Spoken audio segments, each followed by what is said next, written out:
Hey everyone, Cooper here, host of the fine podcast you're listening to.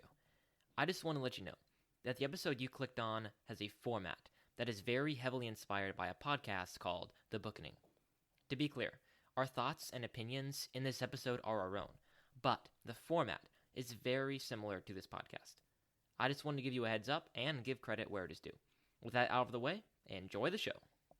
Coming up next, Bookening reads The Voyage of the Dawn Treader.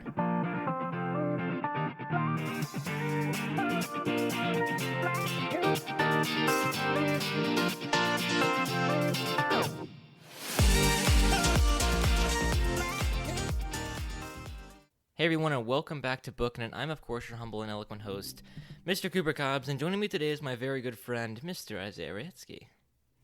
Hello. And it's very sad because currently Tanner's not with us, and my family left about 20 minutes ago to go to the same location, a speech and debate tournament in Tulsa, Oklahoma. So I'm alone with my dad this weekend, so I'm sad. I mean, that sounds pretty fun, though. Yeah, it is. It's not gonna lie. All the girls are gone. Exactly. And me and Dad are gonna have like 4 bro nights. We're gonna go take each other out to eat steak and go see a movie Friday night, and yeah. Yeah, last time I had it was just me and my dad for a weekend. We legitimately watched like 12 movies. I believe you. We just sat and watched movie after movie. What was the best movie you watched? Oh, jeez. I think that was when I watched Extraction for the first time, maybe. Okay. What's funny is I'm trying to remember all the movies we watched. It was a while ago. What's funny is I had a friend at church tell me that we need to do Extraction, and I told him that I think that it's one of your favorites. So I don't know. It is one of my favorites. I don't really know exactly how much we'd actually talk about it, like what we would say about it. Yeah, fair. Because like there's fighting, there's blowing up. I'm excited for the second one, but yeah. Yeah, that's true. That's a good point. Too much. But speaking of talking a lot, we have Voyage of the Dawn Treader, which I'm interested to know how did you feel about it when you were younger as compared to now?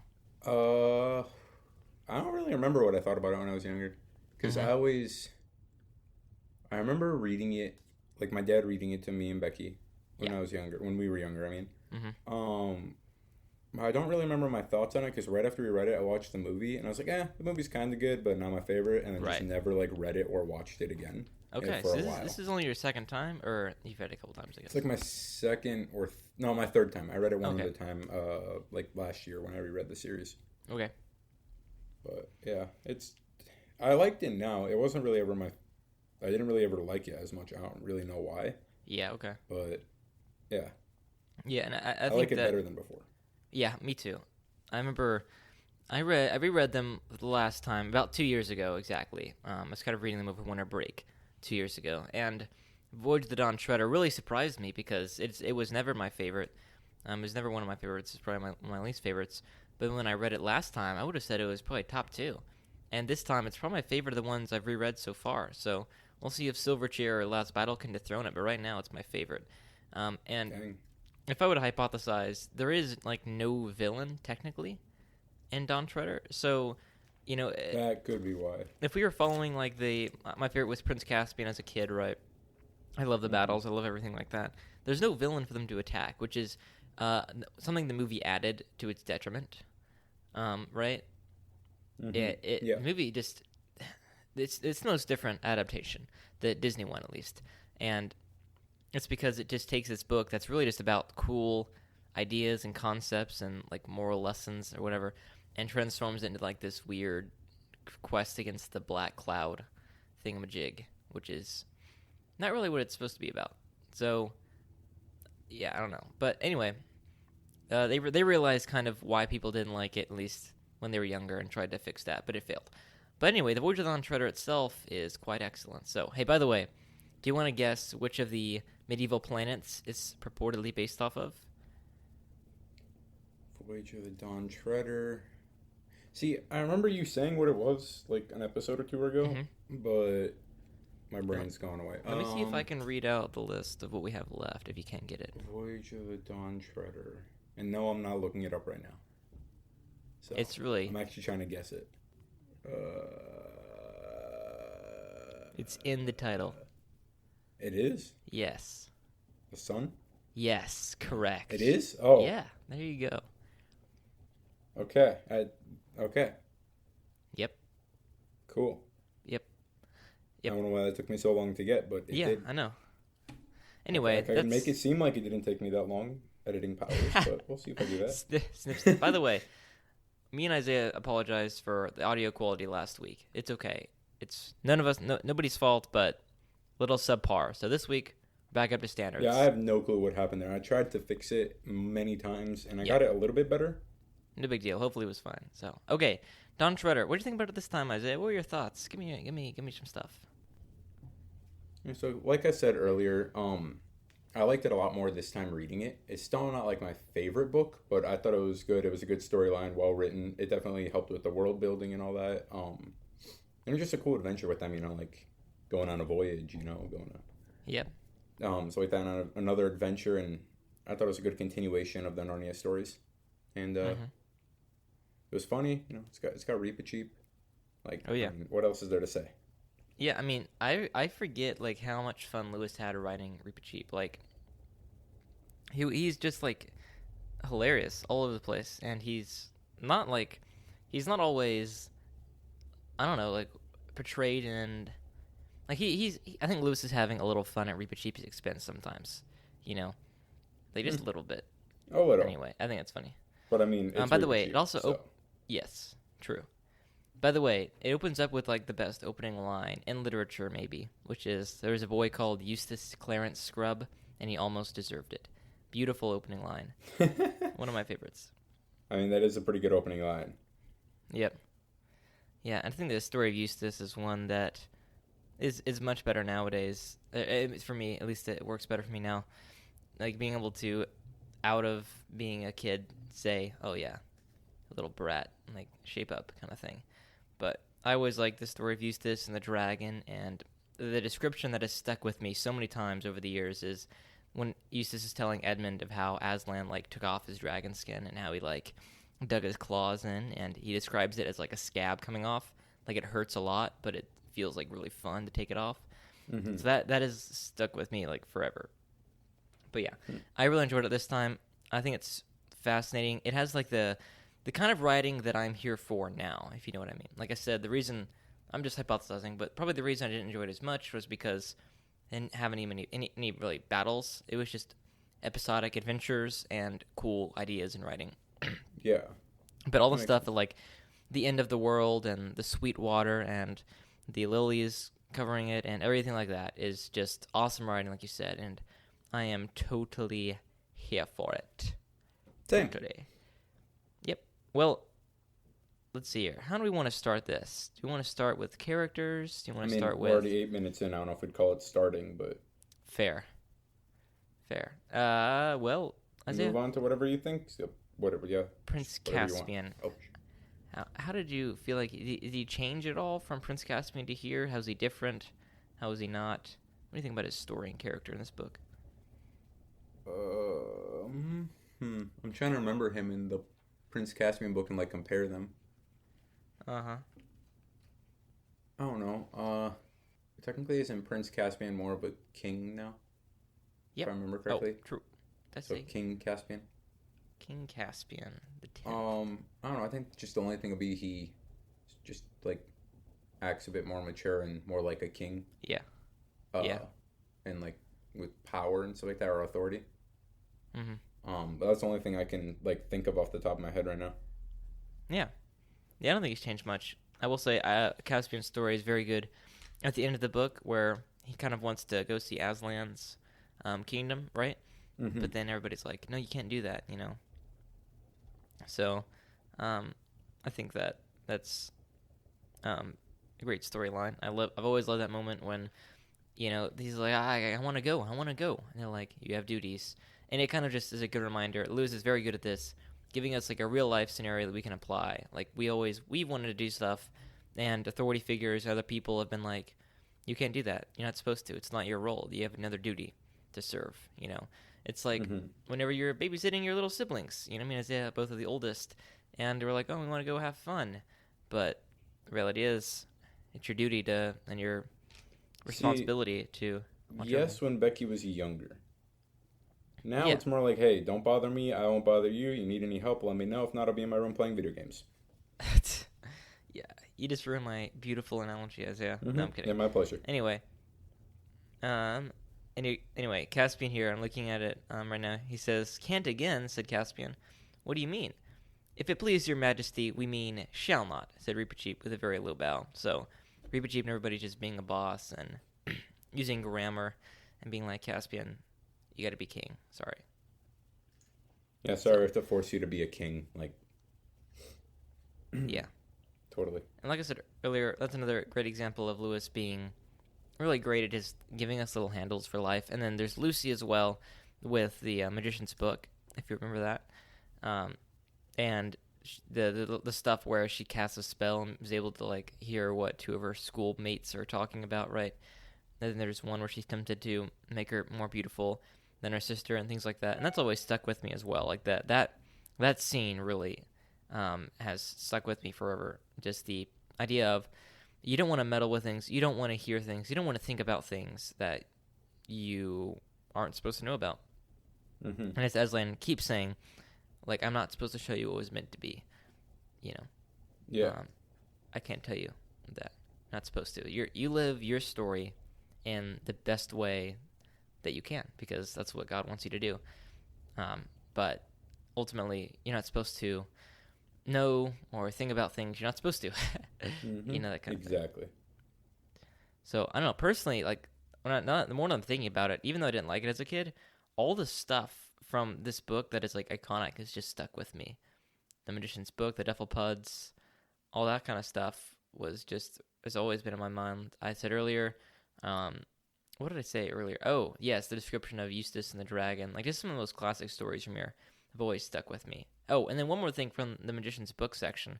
That description of the story that she's not able to go back and read and forgets about, you know? That's always kind of stuck with me. Yeah, the sword, the cup, the well, all those things like that. He makes you want to read the story in just like a paragraph because you're never able to read it. Here, let me see if I can find it. Why don't you talk for a minute, Isaiah? I agree. I thought those parts were good. I didn't remember, like, I haven't read this in like a month or so. So I'm trying to remember all the parts that you were talking about. I remember the whole like book thing with Lucy and all that. Yeah. So there's just a couple parts that I don't remember fully, but some of those like always stuck with me too. Kind of like what you said. Like I always just kind of remembered those like scenes, but only really those scenes. Yeah. And things I could never figure out until I reread it, like which parts, like which books those were from. Yeah, it's true. It's like those I things just always you remembered that was happening. there. Yeah. And I just couldn't remember what it was from. Some of them, not all of them, but yeah. Yeah, another one that stuck with me is the island where the water turns things to gold, you know?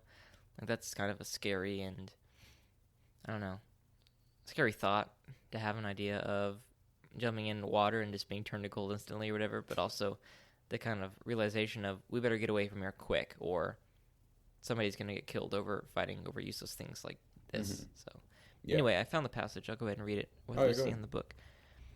On the next page, she came to a spell for the refreshment of the spirit. The pictures were fewer here, but very beautiful, and what Lucy found herself reading was more like a story than a spell. It went on for 3 pages, and before she had read to the bottom of the page, she had forgotten that she was reading at all. She was living in the story as if it were real, and all the pictures were real too. When she had got to the 3rd page and come to the end, she said, "That is the loveliest story I've ever read, or shall ever read in my whole life. Oh, I wish I could have gone on reading it for 10 years. At least I'll read it over again." But here, part of the magic of the book came into play. You couldn't turn back. The right-hand pages, the ones ahead, could be turned. The left-hand pages could not. "What a shame," said Lucy. "I did so want to read it again. Well, at least I must remember it. Let's see. It was about... Oh dear, it's all fading away again. And even this last page is going blank. This is a very queer book. How can I have forgotten? It is about a cup and a sword and a tree and a green hill. I know that much. But I can't remember, and what shall I do?" And she never could remember.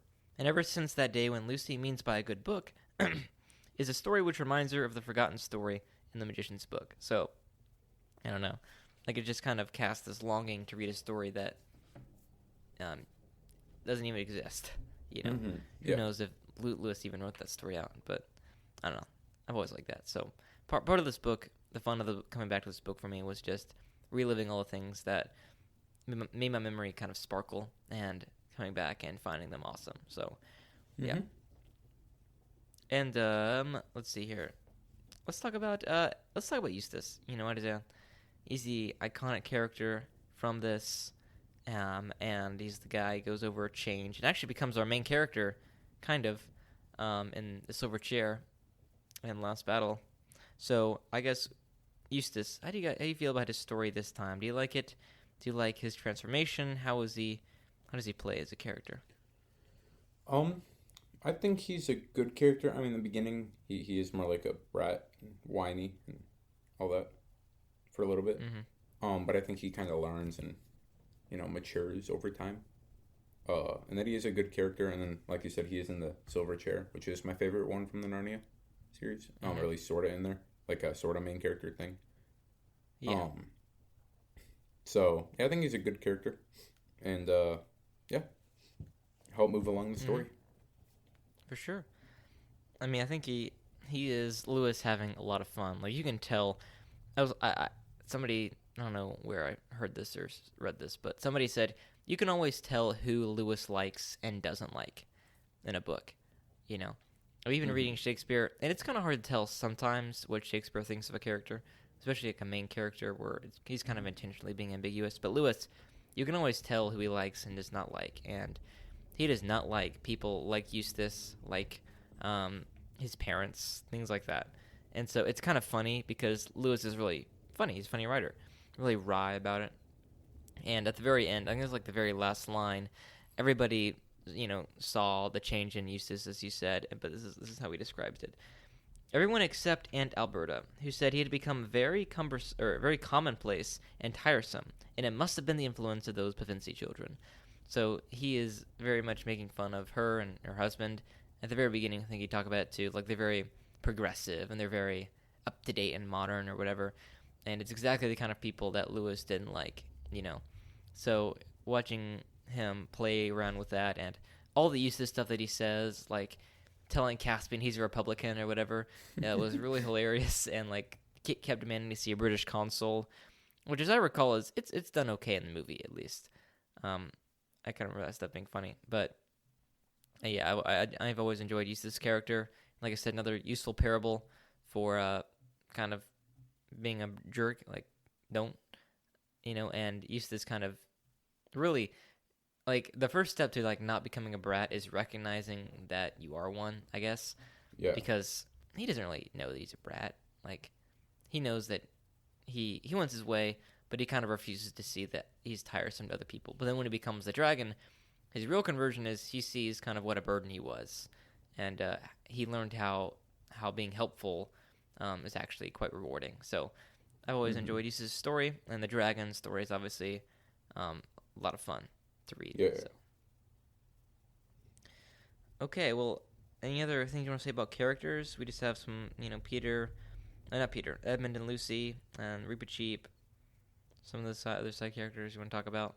Because I want to talk about, like, the islands and the adventures. And yeah, I don't know. I mean, just Reepicheep, great character, Mm-hmm. Yeah, that's about it. Yeah. Oh, another thing about that, like, Lewis injecting himself here as the first-person narrator sometimes is pretty fun. Like, when he says, I don't know if Reepicheep ever made it, but I like to think that he lives happily ever after. Yeah. And he acts like he interviewed the characters of the story. Anyway, all that kind of stuff is really fun as well, kind of bouncing around here. But, yeah. I guess, what's been your favorite island or trip that they've made, Oh, jeez. What was your favorite experience that they encountered? See, but I gotta remember all of them. So you have the Slave Island, which is just kind of like a warm-up island, I guess. You have the Deathwater Island, where things turn to gold. That Dragon Island. Cool. I mean, Dragon Island, dragon. Yeah, right. You have the Magician's Island. Yes, I remember that one, and the Dragon Island.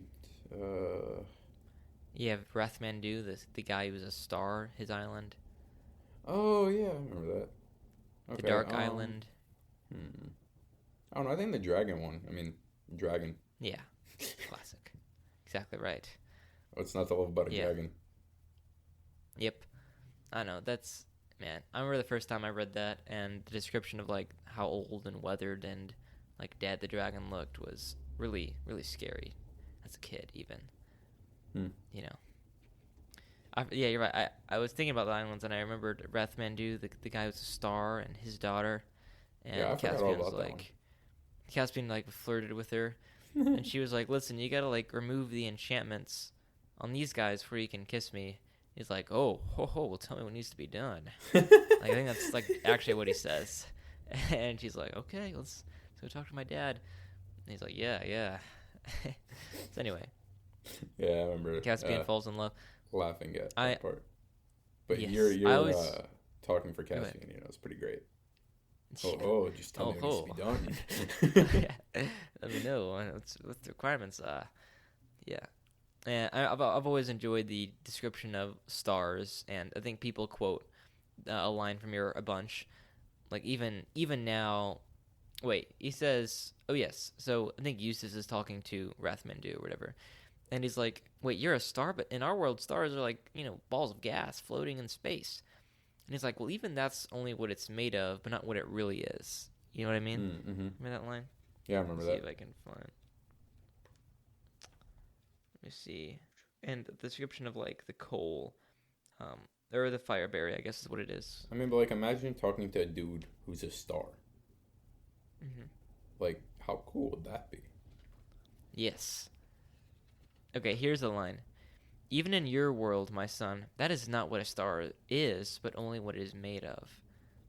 So that's kind of a cool like concept and idea, not just for Narnia, but like actually, a star, yeah, sure, it is made of gas and it's burning, but like what is the essence of it? I guess I don't know. Like it's just it's a philosophical thought, I guess, but it's cool. It's cool to think about, I guess. Yeah. So I've always enjoyed that. And it brings back, and I'm sure he was explicitly referencing the scene where the bird brings down that fireberry for Rathmandu when he eats it. It kind of the scene in Isaiah, or not the scene, but passage in Isaiah, right, where he sees the cherubim and he has the coal touched to his lips. Oh, so yeah. That's always been very striking to me as well. So, yep. Yeah. That's cool. We have the mermaids. We have that kind of stuff was really fun. At the very end, the sweet water, of course, is fun. Rip Cheap's little nursery rhyme. I love the fact that he jumps in to like fight the mermaids. Like, yeah. And then he's like, "Oh, water's sweet." So, I thought that was funny. Because there are a bunch of moments like that where Reap Cheap and is something like honor demands that we go for. Like Reap Cheap is very much kind of awesome. Yes, but at some points like brave even to a fault. You know what I mean? Yeah, that's true. Like sailing into the dark blackness. Like that was like he basically calls them all cowards for not wanting to sail into it. So he's brave, but that bravery can lead to recklessness. Yes. Something like that. Wording. I don't know. Words. He's very brave, but he's also reckless at the same time. Yeah. Maybe. I don't know. I'm trying to think of how to word this. I understand. Let's just whatever. Yeah, whatever. Whatever. Reap Cheap's cool. How do you feel about Aslan in this book? Aslan's always, I mean, he's not a tame lion, so. Yeah. He's pretty cool, I mean, considering he's supposed to be like God. Yeah, Yeah, he, in these books, like going back, he just has these things where he just like stares at you into your soul, Yep, and it's just like, wow. Yes. Just like, don't do that. So, I don't know. The stuff in here, he shows up at as a lamb at the very end. Okay, I forgot about that. So yeah, let's talk about that. The lamb at the very end, right, that basically sends them back into the normal world. Yeah. He kind of talks for a minute, and he's like, even in my world, there's a name for me or whatever. After he tells them, like, you can't come back in here, right? Yeah. And so that's kind of like, direct allegory, right? Absolutely, yeah. So I'm not sure how I feel about that. Like, I don't know. Like, he's almost pretending that it can be easily inferred for the uninformed that he's saying that Jesus is Aslan. Aslan, like direct correlation. Like, yeah, not just direct correlation, but like is, if you know what I mean. Mm-hmm. Yeah. So, it's like, we talked about it a bit with The Lion, the Witch, and the Wardrobe, but sometimes I feel, and we'll get to it Lost Battle as well, that the allegory can kind of, I don't know, not be accurate and get misconstrued for being accurate. Like, if you look at The Lion, the Witch, and the Wardrobe, Esmond's scenario is not the same as Christ ransoming us. It's not. Yeah. And some people, it's handy, it's iconic, and I'm not complaining necessarily about it, but at the same time, it can be confusing for people who, aren't discerning, I guess, or have That's just true. come to trust Lewis. So, anyway, I've always felt kind of iffy about this stuff at the end. Not necessarily too much of a criticism, but it is something that I've always been aware of. So, yeah. Any criticisms you want to make of the Voyage of the Dawn Treader? I think it's pretty fun and works fine with no villain. So, Yeah, I think it's maybe they're little villains. Yeah, it's a good book. I mean, it's cool that there's multiple different islands they go to, not just like one main plot, but like they just go to different islands. Yeah, that the have plot is different things adventure. that they have to deal with or that they learn and stuff like that or see. So I thought it was cool and it kept you engaging the whole time. So I don't know if I'd have really any criticisms right now. I bet if I sat and like thought about it for a while, I probably could come up with something, but I'm not gonna do that. Yeah. So. Yeah, well, I mean, I think that this is like, what used to bother me about TV is episodic nature of things. Like, they're not telling a complete story; they're just telling episodic things. And so now we've gotten, I mean, with streaming services and miniseries, we have actual kind of stories being told. But I kind of like the episodic nature of this, but still with the kind of end goal of Journey's End. You know what I mean? So I always find things like The Hobbit as well that have episodic nature, but are a complete story to be very compelling. So Yeah. I've enjoyed that. How many lampposts out of... Are we doing lampposts, stone tables? Yeah, we do lampposts. Anyway, I think. lampposts out of 7. I go like a 5. Okay. No complaints, and you're like 5 out of 7. 5.5. Like I said, there's probably 5.5. some stuff I just can't think of them right now. I know there are. Right, stuff. right. It's like something that. Yeah. I just can't think. Well, of anything. I'm gonna give it 6.5 because it's my favorite Narnia book so far, and it probably will be. I mean, I'm a huge fan of Silverchair as well, but Yeah, okay, I just like let's do some the donor Lion, shout. Witch, and the Wardrobe and Silverchair better. So. Yeah, no, I totally get it. Okay, donor shoutouts. Mm-hmm. Where would someone go if they wanted their donor shoutouts? They go to patreon.com/booking it and donate to any of our tiers that are $5 and up. That's correct. That's correct. I'm never wrong. Never wrong. Because memorized. Okay. Yeah, I say the patron, and then you say if they would sail into the dark island or not, or into the dark cloud thingamajig. Okay, Nana. Okay. No. Van Pepe and Layla. Sure. Your grandparents, Mike and Sylvia. Nah. Your parents, Mike and Laura. Yes. Anna. Yes. Emily. Yes. Becky. Nah. Lizzie. Nah. Keenan. Absolutely. Oh, man. Wow. Well, Reaper Cheap is going to come and chew out some of our patrons, apparently. Anyway, if you guys would like to support us, make sure you head over to patreon.com/booking it. Like Isaiah said, support us. Bunch of cool stuff over there. Bonus episodes, bonus content, lots of fun stuff. Love to see you over there. If you can't, totally fine. We're not going to judge you like Reaper Cheap will, but that's okay.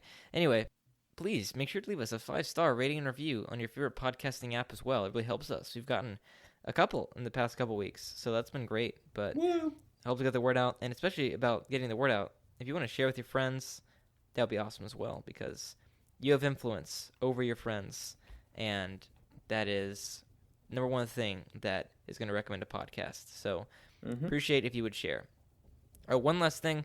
I don't think I said it last week. One of our patrons, Anna, started her own podcast. It's called Chasing the Challenge. If you want to check that out on your favorite podcasting app, make sure to do so, because she's cool and her podcast is awesome. So we'll be seeing you guys in a couple weeks with The Silver Chair, which I think we're all thinking is going to be one of our favorites. So we're excited to talk about that. And head over to the screening next week. In the meantime, we're doing John Wayne's The Searchers, so that'll be fun as well. A lot of announcements. That's okay. We'll see you next time. Keep on booking it.